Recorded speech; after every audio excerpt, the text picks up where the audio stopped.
Yeah. How did you end up saying, you know what, this life ain't for me? You know, it leads down a dead end path. You know what I mean? How did you end up transitioning? Well, when I came back to Miami in 1988, I was fighting a case and got caught up in a real serious case with, I was looking at a lot of time. And unfortunately, you know, I had to move. And that was one of the heartbreaking things I had to do was leave Compton, come back to Miami after being gone since I was a little kid, since I was a baby, really. Wow. When I came back to Miami, I got caught up in the streets as well. Got active on, you know, in drugs and living street life and whatnot, man, and ended up on crack, man, at my worst. You know, became homeless. I was in and out of prison, in and out of different institutions. And so I believe that my addiction is what carried me to the bottomless pit that I was in. And that's when I gave my life to the Lord, man, decided I want to check into a treatment program. Oh, that's beautiful. That's beautiful. Man, so for all the people out there that's non-believers, you know, Jesus is real. Yes, sir. For sure, man. You know, I had to make sure I put that in there, man. Yes, sir. Hey, you know what? You don't even look like you ever touched crack in your life. Yeah, man. I did a little bit of everything, man, from Sherm to PCP, crack, cocaine, you name it, man. I tried it, you know. And so that's what it is. I don't look like what I've been through, but I've been through. For sure. And I understand. All right. I understand. For sure. And do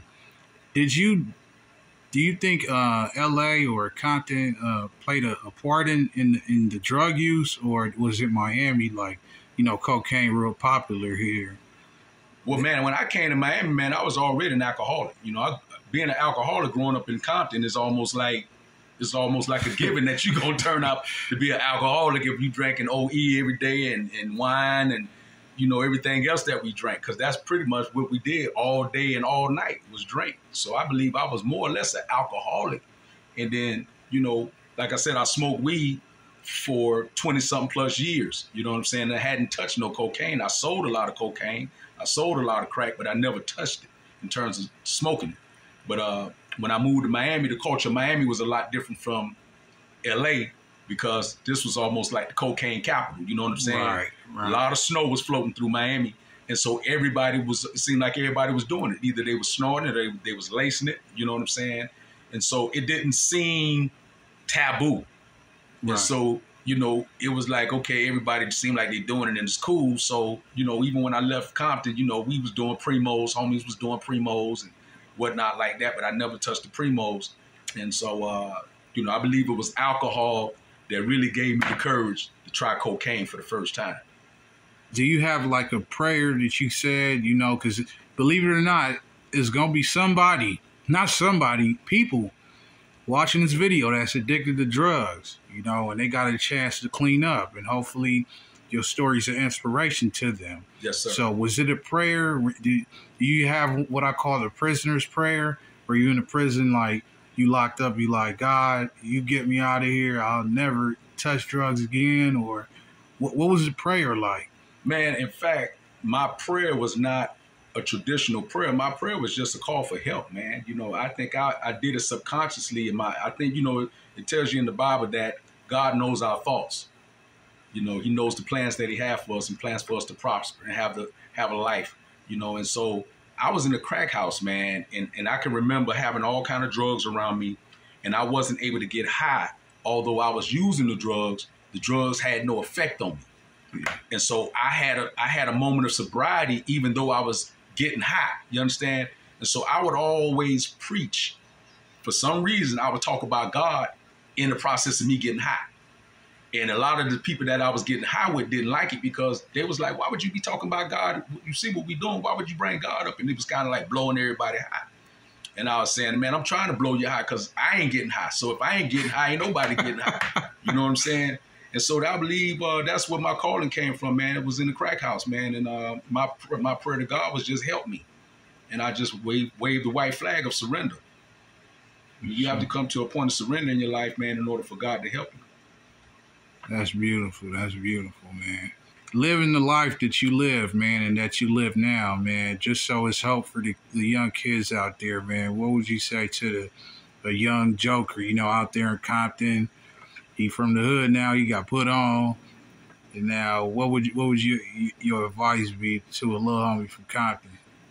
I would tell my little homeboys, listen, be yourself. Be your authentic self. Don't let nobody define who you're supposed to be, no matter where you're from, where you're growing up at. Because again, we embrace these characters, we embrace these names, and these street names, and trying to get street cred, you know what I'm saying, for all the wrong reasons. And then you see the consequences behind those choices, and we'll lead most of our homies either to the graveyard or to the penitentiary. All you got to do is just look around you and see what's happening with the guys who you're around that's living that life. And there's no happy endings, you know what I'm saying? There's nothing but destruction at the end of that road, man. And so you got an opportunity now to make a decision, to cut some things off, cut some people off, man. Change your mindset, man. Change your attitude, change your environment, man. You know what I'm saying? And you'll still probably get more respect being your real self than trying to be a character that you created. You know what I'm saying? Like I tell all my homeboys, man, it's okay to take the mask off. For sure. Well, OG Joker, man. I know you're not Joker no more. You minister, Anthony Durden, man. The street minister, affectionately. Hashtag the street minister. That's what everybody in Miami know me as, the street minister, man. Helping the homeless, helping the afflicted, helping those who are incarcerated, helping the least, the last, and the left out. For sure, man. Much love, man. Thank you for doing this interview, man. And anything you want to say before you get up out of here?